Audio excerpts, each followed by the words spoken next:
everyone, Joe here from ActionX. Welcome to What's in the Tuber. Welcome back.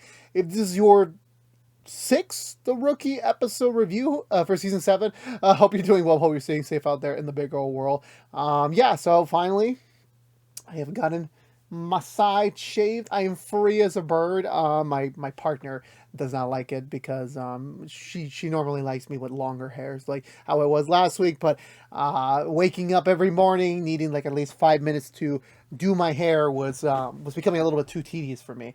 I was actually supposed to get it shaved off before I went to travels last weekend, but I just did not have the time to do so. So here I am, finally clean shaven. Well, not clean shaven, more like my sides are finally free. My top half is a little bit lower, so I got to look nice for Valentine's Day, which is exactly what this week's episode of The Rookie is about. It's our Valentine's Day special. I don't remember if we had a Valentine's Day special before. I definitely know we didn't have a Christmas special. I mean, we're like 6-7 years overdue for that. I mean, whenever we do get season 8, we need a Christmas special. It's undoubtedly we need to get one. So here it is. It's a lot about love, a lot about romance, a lot about some booty calls. Let's just call it now. I think everyone's gotten a little bit of the H gene today. I think literally not everyone, not exactly everyone, just a fair amount. Let's just say that much. But no, I really did enjoy the humor in this episode. I really did enjoy how certain plot lines kind of continue, how certain plot lines progress. I do trust the writers. I keep saying that almost every episode. Like, trust the writers. They know what they're doing. I don't not deny that. I will say, like, I'm very intrigued how things are going to go forward for things with everyone. And I can't wait to see how it's all going to turn out, so to speak.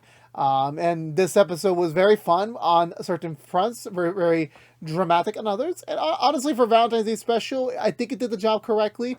And it very much kind of reset a couple of expectations for as we progress through later episodes. I do believe this is the last episode. Are we on episode 5 or episode 6? Are we past episodes? I already forgot what I said.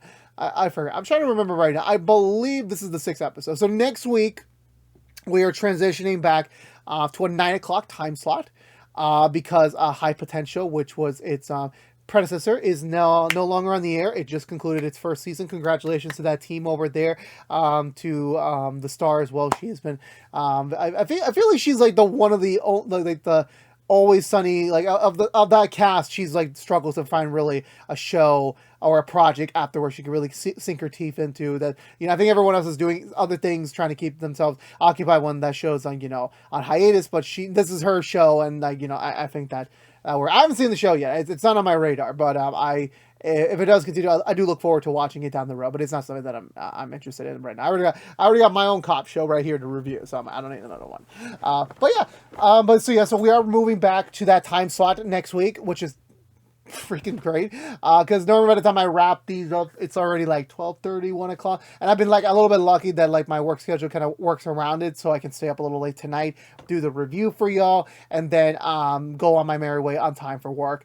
I'm very happy about that. But now even early, I'm like, oh god, that's a godsend. Thank God, I kind of needed it. But with all that being said, so that'll be the new time slot next week. So expect our reviews to come in a little bit earlier than normal, which I'm very happy about. That will hopefully go for the rest of the season. I do hope so. That I officially was reminded. This is a 18 episode season. So we still have a lot of episodes to go. There's no need to we're not even close to the halfway mark yet. I'm very happy about that. But with that all that being said, let's go into this episode of The Rookie in our Butcher recap. So we begin in the very sunny streets of LA. It's coincident. It's not our usual cold open. It's Bradford and Miles who decide to kick off the love festivities by stopping a graffitier from doing a graffiti of "Will you marry me?" to his girlfriend. Obviously, again, vandalism is not allowed, and if you're caught, you sadly do gotta get arrested. Miles does put the cuffs on him, and the guy's just like, "Wait, can you just wait a moment? She's about to come down the street any minute. I just want to propose to her. Can you please at least film it for me?" And I'm just like, dude, you're in handcuffs, about to go to jail, and your priority is to film a video. Okay, sounds good. I mean, I already pointed out my proposal. To be honest with you, this is not something that I'm really surprised, but like seriously, man, like you kind of you're probably sentenced to go to jail. I feel like the proposal can like wait till after this is over. But no, she conveniently comes down the way. At the same time, Bradford is signaling him, we are not performing in this. We are going to go straight to the cop car, go back to the precinct, and go back to the station and take care of this. But Miles, being the lovable fool he is, decides to go along with it. He films the woman comes down, and she immediately, she doesn't fully accept it. She's like, it's the same thing I'm saying. You're about to be arrested. You don't even have a ring. And that's the number one thing, guys. Men out there, I'm not married yet. I have an engaged. I have a promise ring. But if you're gonna do that special thing for someone, at least have the ring ready. It's like, okay, spur of the moment thing. I do get that. We all remember. I believe it was like the Good Doctor. I think it was the Good Doctor where like they just suddenly got engaged. So he didn't have a ring. So it's a very special case. But if you have an idea you want to do it, this is something like you should think about it a little bit and have the ring on hand, not wait till next payday. But she does say yes because, like, again, she's about to go to prison. He's about to go to prison. Well, not prison, to jail, and everyone's celebrating, everyone's clapping, and then you got Bradford on camera just like giving his usual disappointment face, and the hashtag grumpy cop immediately begins, and I'm just like, hell yes, Bradford, welcome to TikTok, welcome. Well, whatever their universe version is of TikTok is obviously we can't use that platform right now. We cut over back to the Nolan residence where Bailey is about to get back to work, kind of already prematurely. Nolan's kind of giving the stance of disappointment, but he's not trying to have an argument with her because today is Valentine's Day, and obviously it's a very it's a very touchy day. When it is Valentine's Day, you want to focus on the lovey-dovey stuff. You don't want to like go too far off the rail, especially if you're in the middle of an argument. I would recommend just passing it over till afterwards. Don't ruin such a nice holiday. So I want to say, yeah. So he doesn't bring it up, and obviously he's being not known as normal. He's being very stern about this, and I'm like, this is kind of like the behavior where like you kind of want them to be known that you're not happy with them, and you're just waiting for them to catch up on it. And trust me, I am an expert at this. I am literally an expert in this category, so I already know what Nolan's feeling right now. So they'll meet up later today at the Gala, as there is going to be a joint police hospital gala for affected children in need as a result of violent crimes. And so the entire Mid-Wilshire station is invited to attend. And at the same time, across the way, we have the return of Bradford's sister, Ginny, I believe that's her name is. I want to say. I just remember Ginny Weasley from Harry Potter, so I'm like, it's got to be her.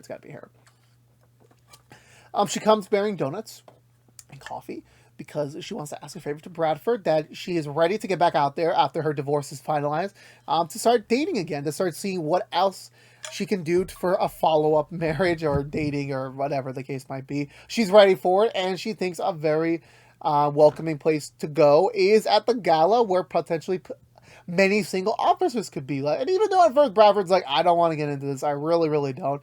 But he decides, yeah, okay, fine, I'll do it. I just rewatched season 3, so I already know how much a sucker Bradford could be when it comes to people asking for his assistance in a very nice manner. Bradford is a very strict, stern guy, but he's got a good heart. He does have a good heart.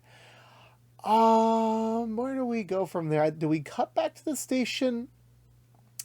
I believe we do. I don't think we have any other setup there. I think we go straight to the station, and it's a little weird, the arrangement. Nolan, Chen, and Bradford did not get seats next to each other. They're kind of on their own tables with like extras. I'm sorry to be mean. I really am. So Gray comes in. Explains Valentine's Day, very special day, very important day. However, it could still be, for people that are being jealous, being very disappointed by certain aspects of it, and that this could create an opportunity. So the captain, which I don't think we've ever met the new captain. I remember back in season 1, they got a new captain, and we just never spoke about it. We just never got back around to it, which was interesting. An interesting selection of choice. Definitely you can't really replace our previous captain. God rest her soul. So the idea is that possibly to hold a joint police citizen opportunity by allowing very disgruntled citizens to come in and vent about their exes in hopes of getting a successful tip so they can get a payout. And Bradford and Chen are assigned to it. Not because of their previous history, but Ridley is not here this week because, again, he is recurring. We do not need to have him every week. He is on, obviously, chemotherapy sessions, so he will not be able to work a shift. And Ridley has legal training as part of his rookie journey. So both of them are basically unreportable today. So they got no choice but to pair up for this assignment, which I'm like, that's just great. This is really, really great. I'm pretty sure both of them are eager to get started on this. Where do we go from there? I think, yeah, so Chen and Bradford already get back into their kind of a similar rigmarole where like Chen brings up the fact of like grumpy cop and everything, which is pretty hilarious. Oh yeah, I forgot Luna, Gray's wife, does remind them about the gala and that they managed to work out a deal with the hotel to give officers a very deep discount to rent out their rooms for the night, so that if they want to overdrink, they can just stay the night, or if they want to get their action on. It is Valentine's Day after all, so that they can get acquainted over there. They can get a little acquainted over there. So it's a very nice night. Selena tries to make a little conversation about Nolan about it, and Nolan's like, yeah, I got a room. So like already Nolan's uneasiness about the whole situation is kind of, continued to seep in for him. We cut over to the folks setting up the tables. Miles is briefly helping out a little. Am I Miles? Penn? I'm lost on it. Yeah, Penn goes to help out them before he has to go away for legal training. He does kind of voice a little bit of his concern about his girlfriend being back in town and everything. Luna managed to help them out, getting a whole room with the discount so that they can at least be, comfortable while they're kind of looking for their next step. Her looking for a job, them looking for a joint apartment together. So it's kind of, been a little bit advocated for them to do so, while Bradford and Chen are immediately getting set up with a montage of people just trying to express themselves, being mad about their partners. One trying to say, "Oh, I think he's a serial killer because he's having all these women jewelries in his night table." And Bradford just clearly says, "Like the man's cheating on you. It's just a cheating thing. Like there's no crime here." And then another male is like, I forgot what his story was. It's like he thinks his ex-wife poisoned her and poisoned him, and that he brought his vomit over so he could do chemical analysis. Which I'm like, dude, this is just so gross. And even he turns out to be a Chen for shipper as he looks at them, saying, "Hey, you two are really cute together." And Chen had to tell him, "No, you're currently not dating." No, the guy tries to shoot his shot, which I'm like, you know what, dude. You do you. Yeah, that's all I can say. All I can say on that matter. So we hit the road with Nolan and Selena as Selena gets a text from that guy from season 5. If anyone remembers the dog guy who found the arm. So apparently I remember Instagram at the time. I'm like, I clearly thought that I was assuming the guy was going to be recurring in some capacity in 5 or 6, in the rest of 5 and 6, but he never showed up again. And Selena's just like, yeah, like, it's just it just ended up being they went on a couple nice dates, then he ghosted her, and so the irony of like, him hitting her up on Valentine's Day, which again, everyone should know this, if you are single and you have an ex that is also single, or someone you used to go out with that was single, and you get a text on Valentine's Day, it is 99% certain it is a try and just be a hookup, just to be at least with another body on the day itself. Which I'm like, okay, you know what, if they're consenting, go for it. That's all I can say about it. They respond to a call in a hotel room nearby, which is not the way you assume. So they head up to the hotel room. It's a guy on top of a security officer. they pull him away. There really isn't much conversation beginning because the guy who is assaulting him has is not able to speak. He has language barrier. I don't know what I'm saying. Language barrier, and he's looking for his daughter, who's gone AWOL for the last couple months, and he got very worried and has decided to fly out to LA to do kind of like a Taken style journey. Like the man's ready to go find his daughter and kind of bring her back home, and yeah, so I want to say from there, where do we go from there? So Selena, being the translator, helps out with the communication reports and agrees that the LAPD will help out, trying to find his daughter, see if they can find any sort of leads on her whereabouts. The woman that what the security guard was defending does say that, oh well, I did meet her one time on a job, but we never got in touch after that. We kind of split up from there. So they'll take it from there. We get back to Mid-Wilshire where Lopez and Harper are working hard in cases, and that one detective that we all know has a crush on Lopez passes by him and is like, yeah, like, I bought 2 tickets for the thing, but my original plans fell through, so I guess I'm going stag. Kind of like leering to Lopez to kind of didn't really have plans already. But Lopez is like, you know what? I'll take the ticket off your hands. And I'm just like, oh no. We best not going down route. We best not. We can't. I can't handle any more heartache for Wesley over here. But it's not what you think. It's not what you think. So, she calls up Wesley, getting a little mischievous look in her eyes, and she calls him up because she wants to set up one of their mutual friends with that detective. And immediately Wesley's like, yes, 100% yes. I am ready. I am so down for this idea. Let's do it. Let's get him hooked up. And I'm just like, dude, you're being a little too on the nose here. Just a little bit on the nose. You know that, Wesley? Just a little bit too on the nose here. And obviously Lopez is just like, okay, weird. He's normally against this sort of thing, so it's kind of odd that he's immediately probed this idea, or whatever the case might be. Eventually, Chen and Bradford do continue the merriment of, disparate exes until eventually they decide to shut down the table for the day. However, one does show up and like very sternly says, I know my partner. He is moving some product today. It's a deal. It's about to go down. I'll take it to the exact direction. And Bradford, like, I already know when Bradford's like, oh, I'm locked in. I'm okay. This sounds legitimate. Like, when I feel the intensity, the gravitas in her voice because she's been burned by the lack of a Valentine's Day present, but the lack of a Valentine's Day activity. Like, she is mad. She is like, I want revenge on my husband. I want payback. So Bradford and Chen immediately switch from table to look at, and I can very much tell Bradford very much wants to do a couple things. He very much wants to. He and her are in a nice confined space, no other people around them, just kind of, having this rapport like before. I'm pretty sure deep down in Bradford, he's like, he's longing for this again. He really much is. Like, that's all he's missing of. Thankfully, there is movement on the front. 2 people come out of these 2 cars. They make the money exchange, and then as soon as the money's transferred and everything, the rest of LAPD show up in, trying to figure out, okay, what the heck is this merchandise even? And it's not actually merchandise per se. It's live tigers. And I have some questions, obviously. Like, well, what is the... I don't understand why people, like, okay, everyone knows I have this. Everyone knows I have a lot of other collection stuff floating around my space, but I'm just like... I don't know quite how you get to that point where like tigers are on your mind. I don't know. I can't fully understand. I know Mike Tyson did in the Hangover movies, but that was about it. That's all I remember on that front.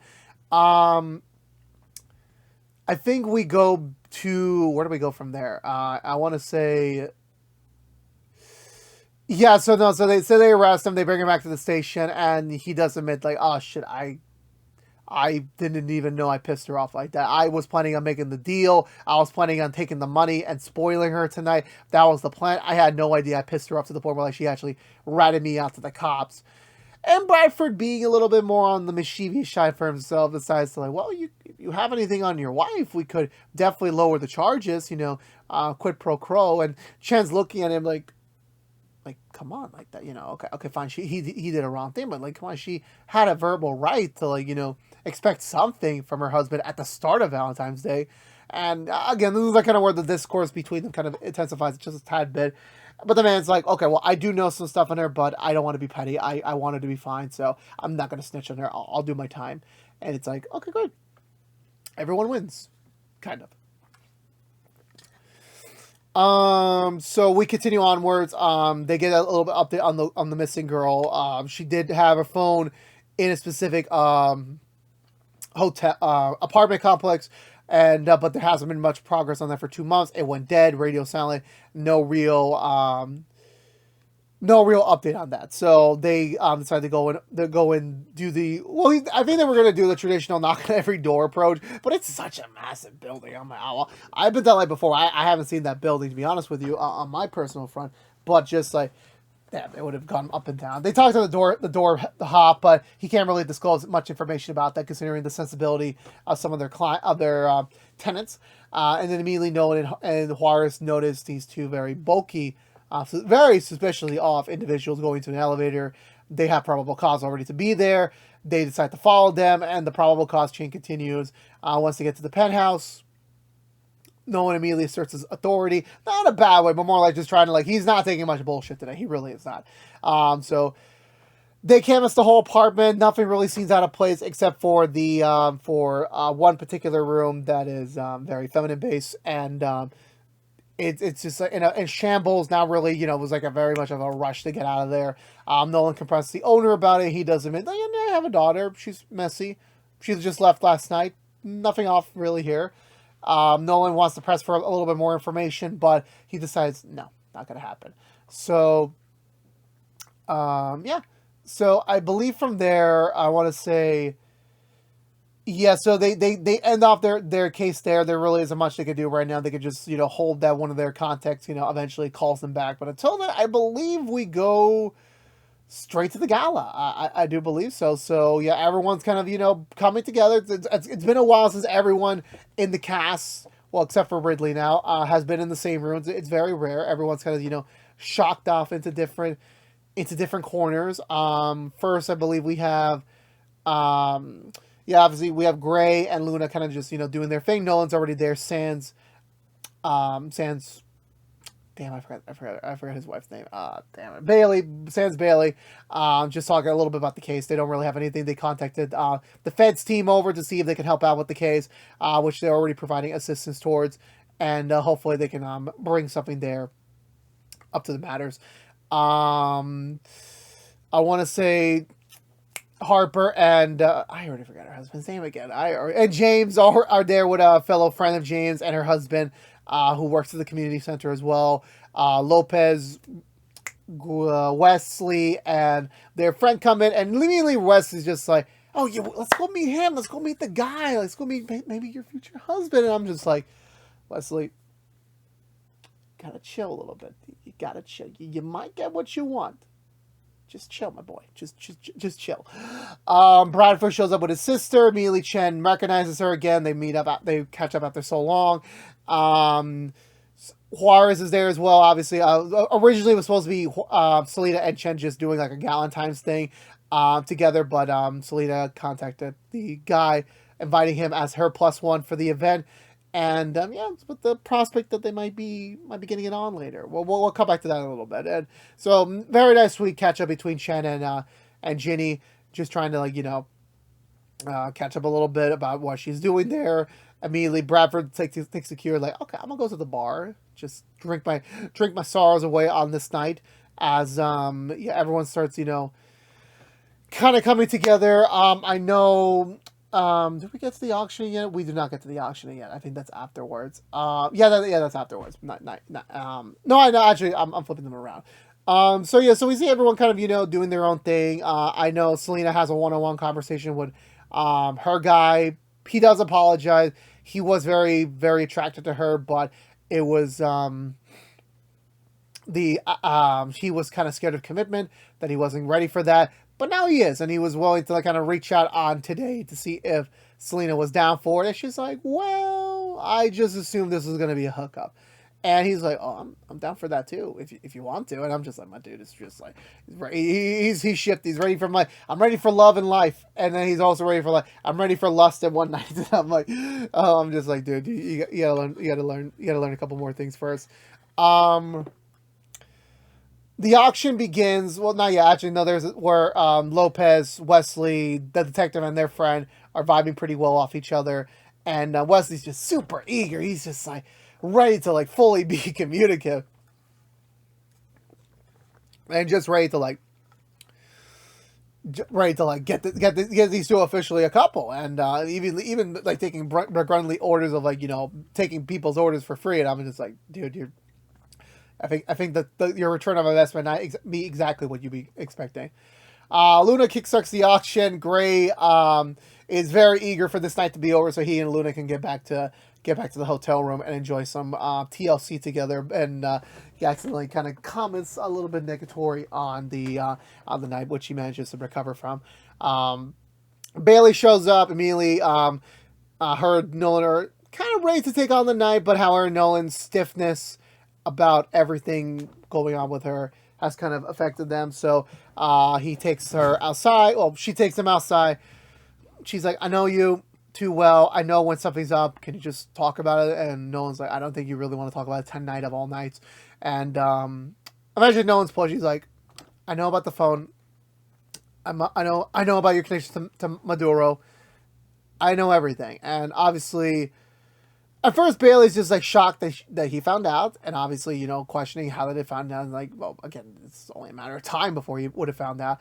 And yeah, she breaks the phone as she begins to get to anger zone. And Nolan, okay, this is kind of one of those like, it's a very tricky thing where like Nolan has sworn above duty to like uphold the law. Technically, Bailey did commit to criminal conspiracy because even though she didn't hire Maduro, the text being there were like she kind of let him know on his location, kind of gave him like it was, how do I say this? It's like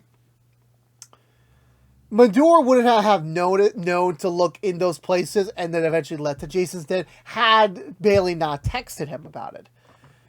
And so even though Bailey didn't pull the trigger, she still kind of led the path that led to Jason's death.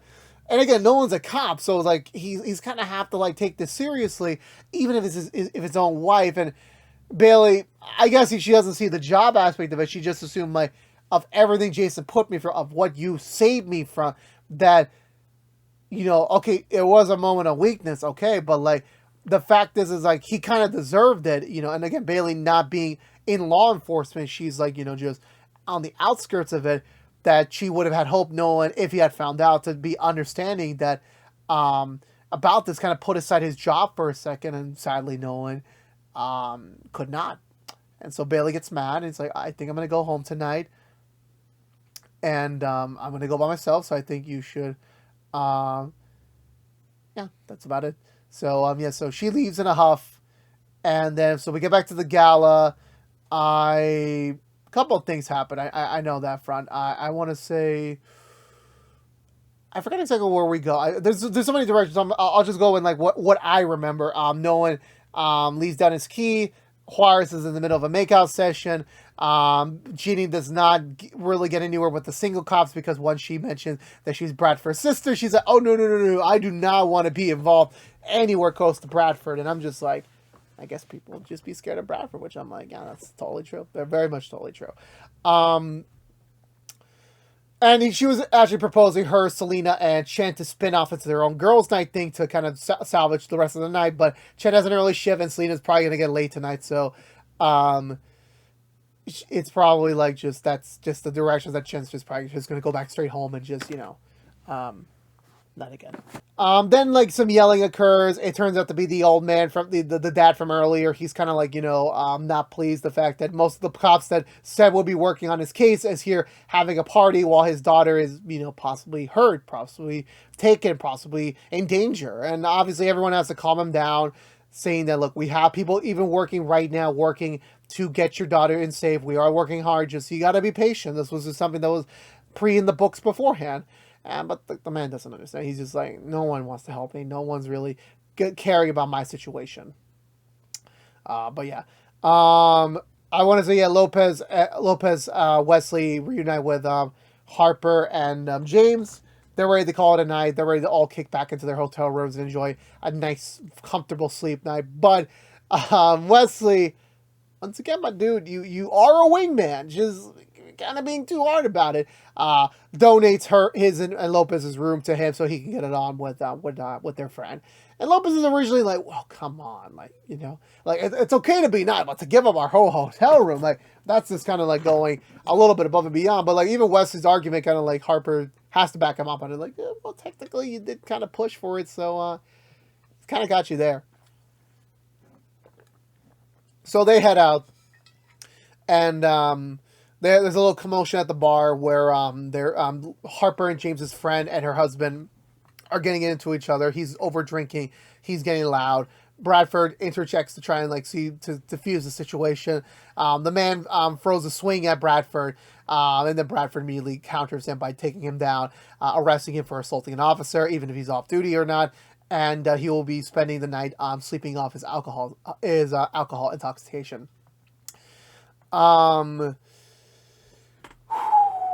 Where do we go from here? Yeah, so it's kind of embarrassing, obviously Harper and James are like trying to be respectful, but it's like, yeah, kind of a hard situation to like really talk your way out of. But they decide to give her a ride back home, at least, to like, so she can like, at least salvage the night a little bit, like without having too much awkwardness. Bradford is shown to have a cut on the back of his neck. That's kind of that's bleeding a little bit, not too much for an ambulance, but like enough to like, warrant medical attention. They call up a first aid kit for Bradford into his room. Chen volunteers to go up there and help him out administer the first aid. And yeah, so they head up together. Chen immediately says, "Take off your shirt," and I'm just like, I had a feeling where this is going. I know this is where this is going. Yeah, she tends to him briefly, but it's not that deep of a cut to warrant stitches or anything, or even a bandage. So they're gonna let it be. Bradford thanks her for it, and there's a lingering moment. Chen's like, we shouldn't do this, and inhibitions kick in, and yeah, they get back on it. I think that's what people have been waiting for. I haven't logged on to my social medias. I haven't logged on yet, but I swear to God, I'm most likely going to be. That's going to be all what's going to be filled with tonight. Everything. So yeah, they do the nasty. Let's just say that they do the nasty. All right, there's a scene I forgot where Luna gives food to Penn, for him and his girlfriend, and that's kind of where he admits where like he's kind of fallen deep into the job right now, and he feels really bad that she gave up so much of her life to be with him, and that this is just the latest sacrifice, and he's not quite sure if she's gonna be a part of it anymore, like, or if he even wants her to be. And Luna said, "Well, that you're in a predicament, but I think you need to tell her the honest truth, because the longer you don't do it, the more regret you both are gonna have about it." Even they have a little scene together in the hotel room where like I think he was about to say, but he's like, "No, let's just enjoy the meal."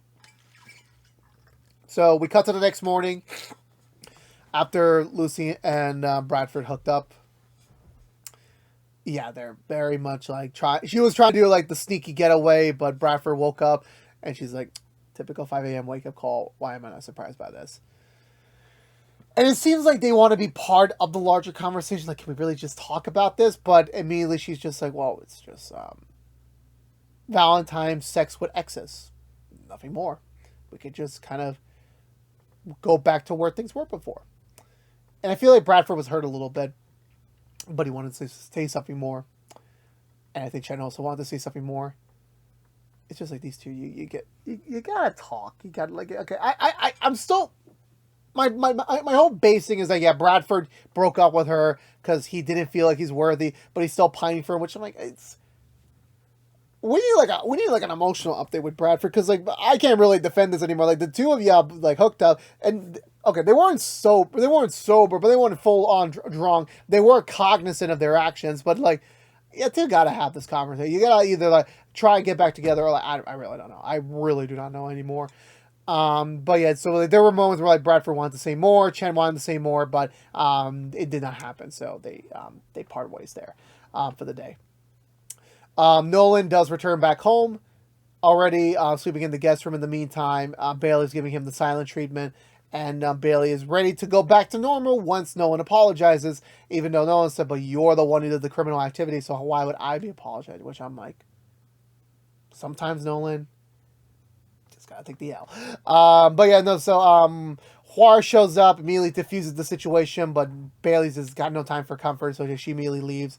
And she does give an update where they're at with the case, where she did a little digging on the daughter on her own front, and it turns out the daughter is being sentenced to go to a Russian psychology ward very soon. So this kind of times up with everything going on. So like, it could be possible they're trying to run away, but it's not quite clear on that just yet. The bellhop from before that Nolan gave his card to does call up and admits to him, okay, I saw the girl too. They came back with the daughter. They're both beaten up, and they're immediately like ready to go. So they immediately fly out. They immediately race down there. They find the bellhop already beaten up for some odd, weird reason. Like, how is he involved in this? But it turns out another man came in, bashed him in the head with a crowbar. And it's got to be the dad. So they all head upstairs. The dad's immediately gun ho. Liam Neeson his way in, and I'm just like, oh no, are we gonna? This is about to be an even more sadder moment now. So he engages the three, which I'm pretty sure this dude had the money to afford multiple security guards, but I'm like, you only had two, and your first one just got knocked out with the count pretty easily. So I'm like, I think you need to rethink your strategy over here, my dude. Nolan, Juarez, Bradford, and Penn immediately go in. Basically, I think the dad does most of the work, to be honest with you. And all the commotion going around. The dad takes on another person, but one of the other guys shoots him for the arm. Nolan thankfully managed to shoot him down. Or was it Bradford? I think it was Bradford, actually, not him. The daughter immediately takes out the daughter. Nolan takes out the dad after he gets clawed by his own daughter. And then the real missing person goes towards her dad. She apologizes to him for being ghosting, but she had a valid reason because she fell in love. And, she and the daughter of this other dude are going to get married. And he's just so happy. I'm just like, that's great. I'm so happy, and it's like, oh, that's so sweet. I think they're gonna be a nice extended family. And then Juarez is looking down on them. I'm like, this has just been an interesting case. This has been very interesting. I think from there, yeah, we get back to the station. They do a recap. So already Nolan. So the guy, the daughter confessed to flying things. The dad's all right. They're gonna get married on schedule. And just all the information the daughter gave Garza about everything about the guy is enough to put him away for a very long time. So they're all safe on that front. I forgot exactly where we are at.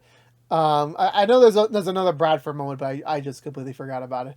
I don't know. Wesley comes to pick up. Damn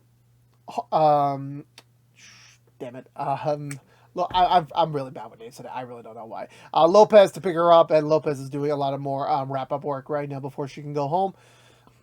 And, and then Wesley, again, just talking more about the dude and the girl, and I'm like, the more you talk about it, the more people are going to assume you really have a stake in this. And Harper's like, oh, he figured it out.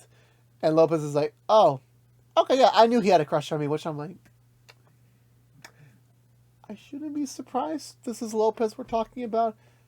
At the same time, did we really witness Wesley being so strung up on something for nothing for all so long? And she's like, yeah, I never addressed it because he does a lot of the scut work for me. Because he's so in love with me. But now that he's with our friend now that I lost my scut partner. So, so now I'm going to be saying a little extra now to catch up on the work that I don't like to do. And that's just like, Wesley just like, you know what? For my own safety, I'm glad that, that happened. I'm just like, well, Wesley, you won again. You somehow won.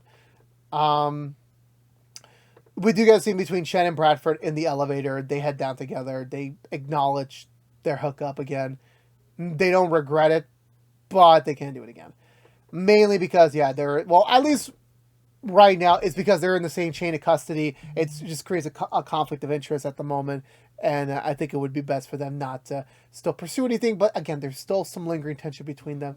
There very much is a willingness to keep this going, but we're not going to address that right now, so to speak. Um, yeah. Also, Juarez decides to ghost the guy she just hooked up with because he's already becoming needy and being more. I'm trying to text her all the time, and she's kind of not ready for that, to be honest with you.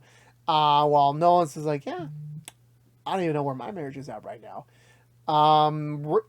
Penn does get the juice to talk to his girlfriend, and his girlfriend does understand. She already had her own thoughts of her own, that she gave up so much of her life for him, and the fact that like she was only willing to do everything he wanted to do because as long as he lived in Texas, that was the plan. But him moving out here, him him more being in this job right now. This is his new dream. This is where he needs to be. That's not what she wants. She wants to stay in Texas. She wants to keep her friends, be with her family, build a life out there, and she doesn't want to give up that. She doesn't want to move to LA. So they break up, but amicably, and they leave it off there. Sadly. Then Nolan gets back home. Sadly, Bailey's not there. She does leave a voice memo for Nolan, which I'm like, how convenient is it that she texts him as soon as he walks through the door? It's like she knew what time he was going to be back, and I'm like, that's sweet. That's really sweet. But the voicemail is like, yeah, I don't think I can be home right now. I think I might be here for a while. At the same time, I don't think we can find a way to bounce back from this. But she does say, please fix this. Please find a way. You need to fix this. And now no one's at the crossroads. We're like, what does she do? What does he do about this? And that was it for this week's episode of The Rookie, and our Valentine special comes to a close.